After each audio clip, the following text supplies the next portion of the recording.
Shalom bien-aimés, bienvenue sur cette plateforme Le Réveil des Héroïnes, ministère de restauration et de restitution de la femme et de la jeune fille. Que Dieu te garde, que Dieu te fasse du bien, que le Saint-Esprit te localise et qu'il te fasse énormément de bien. Nous poursuivons notre grand thème sur « Garde ton cœur », car de lui viennent les sources de la vie. Bien-aimé, garder son cœur est important, car nous nous approchons de plus en plus de la fin. Ce monde est déjà fini, et le diable a des stratégies pour égarer les enfants de Dieu. Il sait que l'enfant de Dieu a une certaine connaissance de comment il agit, comment il attaque, comment il combat dans le combat spirituel. Mais beaucoup d'enfants de Dieu ignorent les tactiques subtiles du diable quand notre cœur est exposé.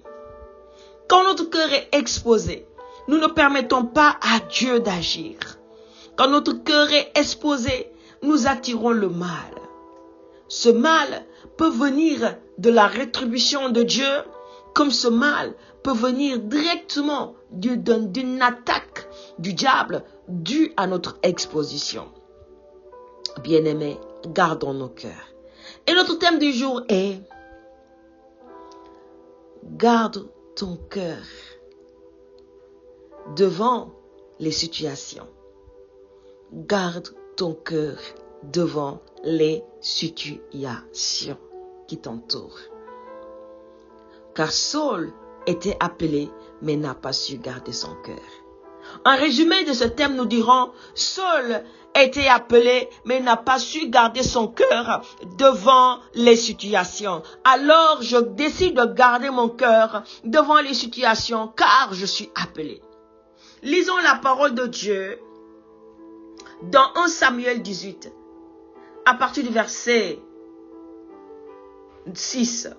Comme il revenait lors du retour de David, après qu'il eut tué les Philistins, les femmes sortirent de toutes les villes d'Israël au devant du roi Saul et chantant et dansant au son des tambourins et des triangles et en poussant des cris de joie. Les femmes qui chantaient se répondaient l'une les unes les autres et disaient « Saul a frappé ses 1000 et David ses 10 000. » Saul fut très irrité et cela lui déplut. Il dit, on en donne 10 000 à David et c'est à moi qu'on donne les 1000. Il ne lui manque plus que la royauté. Et Saul regarda David d'un mauvais œil à partir de ce jour. Et dans la suite, le lendemain, le mauvais esprit de Dieu saisit Saul, qui eut des transports au milieu de la maison. David jouait comme les autres jours et Saul avait sa lance à la main. Saul leva sa lance disant lui-même, je frapperai David contre la paroi. Mais David se détourna de lui 2 fois. Saul craignait la présence de David parce que l'Éternel était avec David et s'était retiré de lui. Alléluia. Je vais te lire cette version de Darby. Au verset 10. Il arriva dès le lendemain qu'un mauvais esprit envoyé de Dieu saisit Saul et il prophétisa dans l'intérieur de la maison. Et David jouait comme les autres jours et il y avait une lance dans la main de Saul. Dieu a envoyé un mauvais esprit. Mais qu'est-ce qui s'est passé? Il se trouve que David est venu au secours de tout Israël. Non pas seulement au secours du roi. David a pu garder le trône de Saul par son combat, sa victoire sur Goliath. David étant jeune est venu avec foi au nom de l'Éternel et a vaincu, oui, l'ennemi qui se levait contre son peuple. Voici le roi était établi et n'avait même pas le courage d'affronter Goliath. Mais David l'a fait à sa place et lui a accordé ce jour-là la vie. Parce que Goliath était parti avec son armée pour tuer tous les guerriers d'Israël et assujettir le peuple de Dieu. Voici que David revient du combat avec Saul et les autres guerriers. Les femmes qui ont eu connaissance de la nouvelle sortir Oh, nous les femmes, nous aimons mélanger les hommes. Nous aimons mélanger les gens. Quand nous voyons que quelqu'un a un don, quelqu'un a une grâce, au lieu d'aider cette personne à marcher avec humilité, nous avons les mots placés dans la bouche pour susciter la jalousie de son frère et de sa sœur. Nous savons égarer les gens. Nous savons égarer. Nous avons la langue tendue pour dire des choses qui égarent. Les femmes se sont levées. Oui, étant en train de taper le tambourin, de danser, de sauter. Et on dit des propos qui ont suscité la jalousie de Saul. Oh, David en a tué 10 000. Saul en a tué 1000. Et Saul qui est le roi, comment va-t-il se sentir? C'est à David, ce petit-là, qu'on donne 10 000. Lui qui vient juste d'entrer dans le champ de bataille. Moi, depuis longtemps, je me bagarre. Depuis longtemps, je me bats. Depuis longtemps, je veille sur ce peuple. Depuis longtemps, je mets l'ennemi à distance. Ils n'ont rien à dire sur moi que de me comparer à ce jeune petit qui vient d'arriver, qui vient de commencer. Et on lui donne le plus grand nombre. Et moi, on me qualifie comme un moins que rien. Ça peut arriver. Ça arrive dans nos assemblées. Ça arrive dans nos relations. Où on se dit, mais qui est celui-là? Qui est celle-là? Pour que Dieu l'utilise comme ça. Et moi qui suis dans le ministère depuis des années. Depuis des années. Pourquoi les gens l'approuvent, l'applaudissent, l'invitent? Pourquoi les gens, oui, lui ouvrent les portes et moi je suis là. Rien ne passe. Rien ne se passe. Le cœur de l'homme. Quand notre cœur est exposé, deux choses peuvent se passer. Parce que Saul, pendant longtemps, a marché en faisant des choses qui ne plaisaient pas à Dieu. Dieu a su le supporter. Mais il a quand même dit, ta descendance ne sera pas sur le trône. Mais il a quand même laissé Saul en bonne santé, juste attendant la fin de son règne. Mais la goutte d'eau qui a fait déborder le vase, c'est quoi? C'est quand il s'est comparé et pris de jalousie contre David. Quand son cœur s'est levé contre la volonté de Dieu pour son oint. La volonté de Dieu pour son oint, David.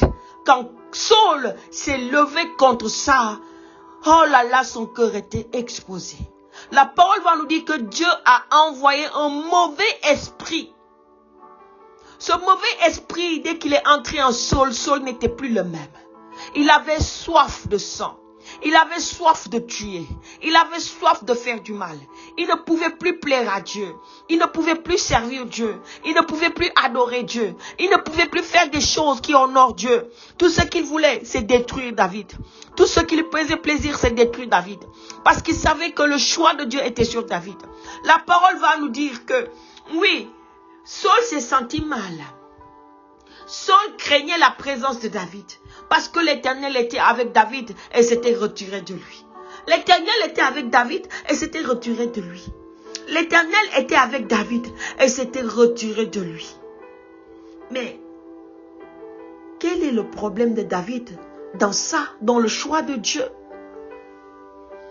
Pourquoi, devant les situations, nous, enfants de Dieu, nous refusons de nous soumettre à la volonté de Dieu? Dieu peut t'utiliser pour faire du bien à ton prochain. Dieu peut t'utiliser pour établir ton prochain, ton frère, ta soeur. Tu es membre dans l'église, fidèle dans l'église, peut-être depuis longtemps. Oui, on t'a confié des tâches et tu as aidé quelqu'un en l'accompagnant. Mais il se trouve que c'est quelqu'un a un appel plus grand que ton appel. Il se trouve que c'est quelqu'un, Dieu a particulièrement besoin de lui pour délivrer une multitude, pour délivrer un peuple, une nation, pour délivrer des nations. Mais toi, au lieu de te contenter sur l'appel de Dieu sur ta vie, car ton appel est aussi important. Bien vrai que ton appel n'est pas à la hauteur, à la dimension de l'appel de cette personne, mais aux yeux de Dieu, ton appel est aussi important que l'appel de l'autre. Qu'est-ce que tu fais? Mais qui est cette personne? Qui es-tu pour venir prendre ma place ou pour venir être au-dessus de moi, pour que les gens t'applaudissent, pour que les gens t'apprécient? Qui es-tu? Et on oublie que c'est Dieu qui l'a appelé. C'est Dieu qui l'a établi. Et c'est Dieu qui l'a choisi. Et c'est Dieu qui t'a utilisé pour bénir cette personne. Parce que c'est Dieu qui a fait de toi le corbeau pour que cette personne parvienne à l'accomplissement de sa volonté. Dieu a fait de toi un instrument de bénédiction pour utiliser cette personne. Toi, qu'est-ce que tu fais? Tu te compares à celui qui est appelé par Dieu. Et du coup, tu penses combattre l'homme, mais tu es en train de combattre contre Dieu. Et personne ne se lève dans le combat contre Dieu et réussir, c'est pas possible. Alors autant être humble, garder nos cœurs, être efficace dans ce que Dieu nous appelle à faire, découvrir notre appel et exceller dans ça. Ce à quoi Dieu t'a appelé, il veut que tu excelles. Il y a des gens qui n'ont pas besoin d'être connus. Il y a des gens que Dieu appelle dans le secret. Il y a des gens que Dieu appelle pour une saison. Il y a des gens que Dieu appelle pour un temps. Il y a des gens que Dieu appelle pour ouvrir des portes. Il y a des gens que Dieu appelle comme des pionniers. Il y a des gens que Dieu appelle comme des semeurs. Il y a des gens que Dieu appelle comme des personnes qui sont ouvriers à la moisson pour récolter. Ils n'ont pas semé. Ils n'ont pas frayé le chemin. Ils n'ont pas semé. Ils sont venus récolter. Mais tous ont le même prix devant Dieu. Juste que les appels sont différents. Celui qui va moissonner aura l'impression de travailler plus. Mais la personne qui a frayé le chemin a payé un grand prix. Bien vrai qu'elle n'est pas peut-être connue, mais elle a permis à la personne qui moissonne de moissonner. Alors devant Dieu, nous sommes importants. Mais il y a ces gens-là qui vont dire non, moi je veux moissonner. Non, moi je veux faire cela. Non, moi je veux aller au-delà de là. Mais on ne s'est pas arrêté pour comprendre pourquoi Dieu nous a utilisés. Pourquoi Dieu nous a appelés. Qu'est-ce que Dieu attend de nous? Qu'est-ce que Dieu attend de toi et de moi? Gardons nos cœurs. Parce que Saul était appelé, mais n'a pas su garder son cœur. Saul a décidé de marcher dans l'impatience, la désobéissance. Et Dieu n'a pas voulu continuer, de lui donner de siéger sur le trône. Dieu a disqualifié sa progéniture, sa descendance. Mais Saul a voulu forcer la main de Dieu, en voulant détruire la vie de celui qui est appelé réellement par Dieu pour continuer la mission de Saul. Saul a commencé un travail merveilleux, mais David devait continuer ce travail. Au lieu que Saul se réjouisse, Saul combattait David. Oh mon Dieu, que Dieu garde nos cœurs. Écoute bien-aimé, je vais te dire ceci. Nous sommes tantôt des Sauls dans nos assemblées. Nous sommes tantôt des Sauls pour nos frères et nos sœurs. Nous ne nous réjouissons pas de ce que Dieu fait dans la vie de notre frère, dans la vie de notre sœur. Nous voyons les dons que Dieu dépose dans sa vie et nous sommes exposés à la jalousie, à la rivalité, à la compétition.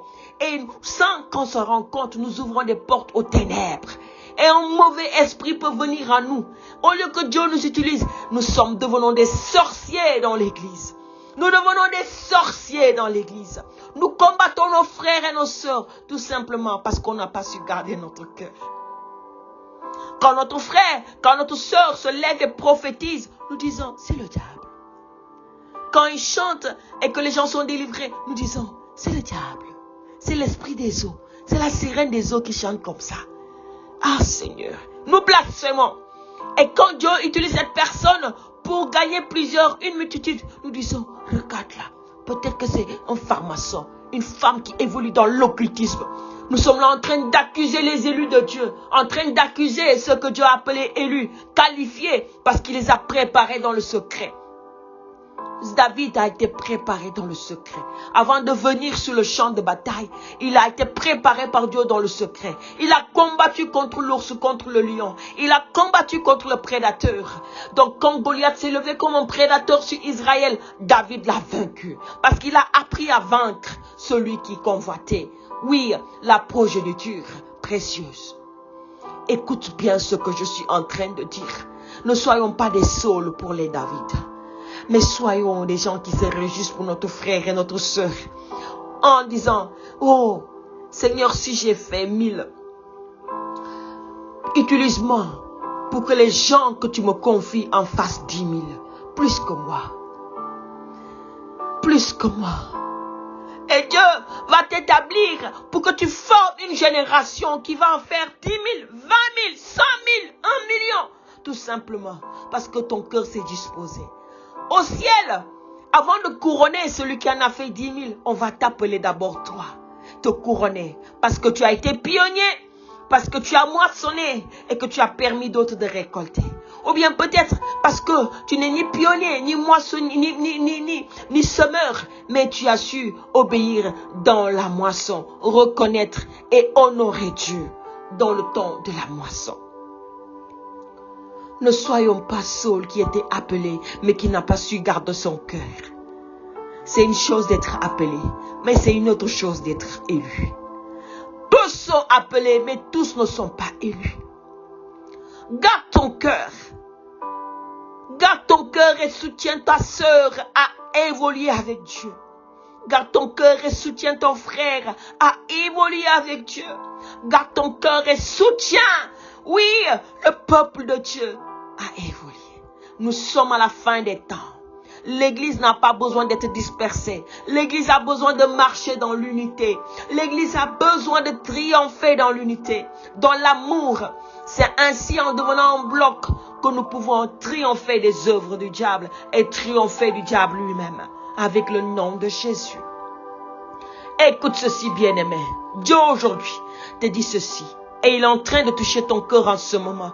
Pour que tu penses à ce frère, à cette sœur, que toi-même tu combats par un cœur qui est épris de jalousie, de rivalité, d'esprit de compétition. Parce que tu te compares à cette personne. Tu te dis pourquoi elle et pourquoi pas moi? Pourquoi lui et pourquoi pas moi? Qui est-elle? Qui est-il? Pour être ceci, pour être cela, pour faire ceci, pour faire cela. Ou bien Seigneur, depuis longtemps, je te demande ceci, tu me donnes pas, tu viens, la personne là, tu lui donnes ça, et moi alors? Qui sommes-nous pour dire à Dieu ce qu'il doit faire et ce qu'il ne doit pas faire? Dieu établit qui il veut. Si nous gardons nos cœurs, il nous confie de grandes choses. Mais si nous ne gardons pas nos cœurs, il ne peut pas nous confier de grandes choses. Dieu a besoin de nous faire confiance. Dieu a besoin de te faire confiance. Il a besoin de me faire confiance pour me confier de grandes choses. C'est pourquoi je vais t'inviter à prier avec moi.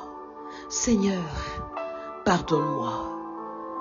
Car bien des fois, mon cœur s'est exposé au mal, au danger. Et ça a changé ma vie. Et je suis devenue méchante, aigrie, jalouse. Je suis devenue cette personne qui combat mon frère et ma sœur. Je refuse d'être un instrument de bénédiction tout simplement car mon cœur s'est égaré, car mon cœur s'est exposé au mal, au danger. Je te demande de me pardonner, de laver mon cœur et de me redonner une opportunité de te servir dans la loyauté, l'intégrité, la fidélité. Au nom de Jésus. Amen. Bien-aimé, je vais t'inviter à partager autour de toi afin de bénir une multitude.